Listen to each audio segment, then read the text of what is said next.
Lingering questions after the FDA announced new recommendations for the COVID vaccine. The emergency use authorizations for COVID vaccines, once used to justify broad mandates on the general public during the Biden administration, are now rescinded. Health and Human Services Secretary Robert F. Kennedy Jr. posted on X. The updated COVID shots are now approved for people 65 and older and kids and adults with at least one pre-existing condition that puts them at risk of severe illness. In the post, Kennedy said the vaccines are available for patients who choose them after consulting with their doctors. Fairlie's pharmacist Daniel Lee explains how he believes getting a vaccine will work at the pharmacy going forward. Basically, we will have to ask them, are you at risk of complications from COVID? So if you are, then we will probably need some documentations in order to get you vaccinated.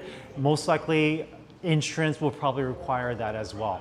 If someone wants to get the vaccine but doesn't qualify, Lee says that gets more complicated. If the insurance doesn't cover it because patient's not eligible for it, then I would have to say, I do have to make sure the patient is eligible to get the vaccine. I cannot just override that.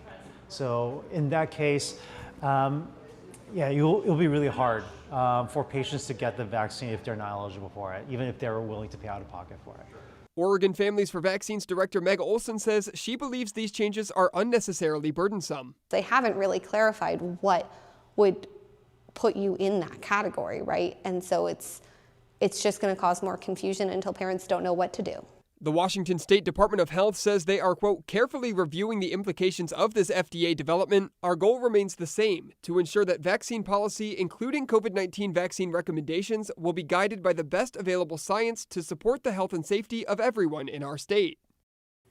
And this all comes amid turmoil at the Centers for Disease Control. The director was fired this week and other agency leaders resigned. They voiced concerns about the rise of misinformation about vaccines during the current Trump administration. David and Christine?